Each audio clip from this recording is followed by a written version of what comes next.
Hey everyone, August Young here, DocSports.com NHL Rundown Show for Tuesday, March 11th. Not going to waste too much time here. As always, remember, if you want my premium selections, they are available at Doc Sports.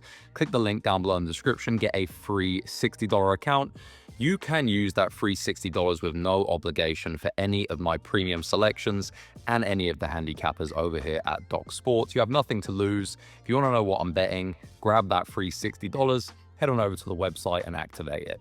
Now we're going to dive into 5 games today, each NHL rundown show, assuming there are at least 5 games on the board. We're going to dive into 5 marquee games and give you guys my sharp opinion on all those games.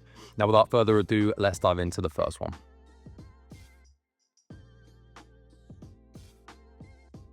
All right, so here we go with the Columbus Blue Jackets and the New Jersey Devils.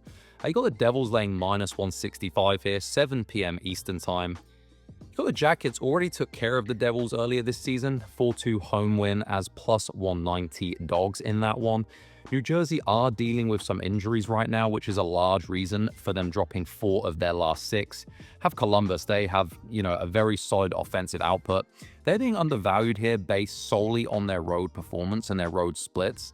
I think getting plus 145 is a tad high here, so the value for me is on the underdogs. We're going to take the Columbus Blue Jackets at plus 145.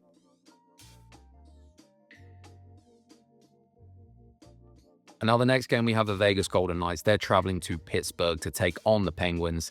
7 p.m. Eastern time, you have the Knights laying minus 205.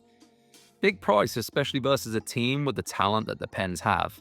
However, Pittsburgh just have not been able to get it together this season. This is not an easy travel spot for them either, returning home. Speaking of which, this will be the Knights' first travel since late February. They are coming off a loss, but they've won 4 of 5, 7 of their last 9. Should also note that Pittsburgh have been awful off a win. They are coming off a win. They're just 7-17 straight up off a dub this season for minus 37% return on investment. Give me the Knights here, minus 205.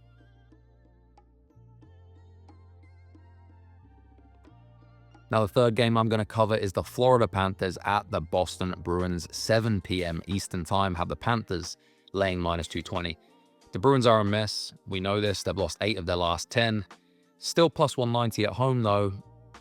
When you first look at this line, that's tempting. They're actually 5-4 this season when listed as home dogs for a plus 22% return on investment. Despite how they've played, they're still 18-11-5 at home. Have more than, a capable goaltender in Jeremy Swayman. Yes, it has not been his usual season, but he's fine. He looked good versus Tampa, shutting them out as plus 235 dogs last time. Still, the main scare-off for me is trusting the market above all else. I actually looked at historic data and found that winning home teams late in the season, like we have with Boston, that are now listed at least as a plus 165 dog, they're an awful 10-32 straight up for a minus 31% return on investment. Fading that situation would have resulted in a plus 10.8% return on investment. Going to roll with the Panthers here, and we're going to take them on the puck line at minus 1.5, plus 125.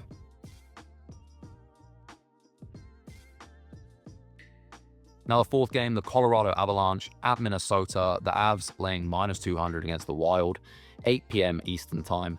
Going to keep this one short and sweet. Colorado are playing out of this world right now. 6 straight wins, outscoring their opponents 31-11. Incredible stuff. The Wild have lost 5 of 7. And it's been versus a very questionable strength of schedule. Obviously, this is a back-to-back situation for Colorado. Will be their 3rd game in 4 nights. Still, I don't think it matters. Give me the Avs here, minus 200. That's the free lane.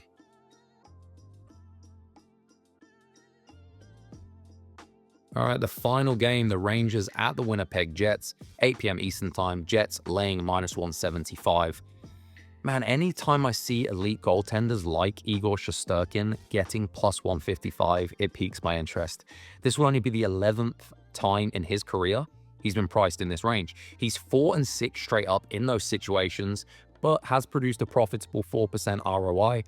Interestingly enough, he's 3-3 versus Connor Hellebuck in his career. Not sure there's anything to take from that, but it is interesting nonetheless. The average goals scored in the games where these two matched up was 5.83. We have the total at 6 here. Seems about accurate, juiced to the under ever so slightly.